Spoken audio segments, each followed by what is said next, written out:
नया जुलूस है, नया ज्ञान है, ताजा पढ़ करके आता है, ताजा गाता है।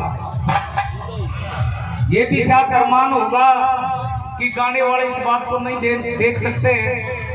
अब इसको ये मालूम नहीं कि तू पेट में सोजंदाड़ गा लिया था लाख से रहने, ऐसा प्रमाण मिलता है कि ये खनीक हुआ करता था, जो खनीक विश्वकर्मा का शिष्य था। ये खनीक था जो विश्वकर्मा का शिष्य था। मासी जी प्रेम से सुने, और छोटी सी बात बढ़ा करके कह दी जाती है, जब ये हो जाता है कि दोनों बराबर होगा।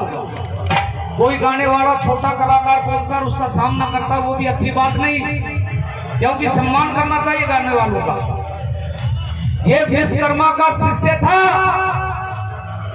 और जो गुप्त बात बताई गई थी, ऐसा सुना जाता है उस समय ज्ञात हो गया था। ये विश्वकर्मा के दूत आते थे, जो माटी खोदी जाती थी उसे उठा करके, सुन रहे, ये माटी खोदी जाती थी उसे उठा करके गंगा के तट पर डाल देते थे। ये महाभारत का प्रमाण है। और कोई बात है, शंका है तो खड़ा होकर के बता, मैं झूठ तो नहीं बोल रहा हूँ। नंबर माल बताऊंगा, तेरा नंबर जब तो दे फटका रहा हूं। तेरा नंबर लिया जा तक। ये दूत आते हैं, दूत आकर के मिट्टी को उठा करके गंगा तट पर फेंक देते हैं, जमुना तट पर फेंक देते हैं। जितनी माटी खोदते हैं उतनी उठा करके उस स्थान पर फेंक देते हैं। ऐसा सुना जाता है। ये पांचों पांडु उस स्थान से निकल करके जमुना के तट पर जाते हैं, गंगा के तट पर जाते हैं, जो नाव लाई जाती है, और नाव में बैठा करके विदुर जी द्वारा प्रली पार कर दिया जाता है। छोटी बात में गठा करके बता देना चाहता हूँ, पांडव प्रसन्न होकर के दैत्य वन में जाते हैं, और दैत्य वन में ऐसा सुना जाता है, आपका बारे पकड़ करके तेज गति से जा रहे थे। ये देव सेना टीम राजस्थान की तरफ से 2100 रुपए, जिनका ताली बजा करके स्वागत करें भक्तों। 2100 रुपए, जिन्हें बारंबार धन्यवाद।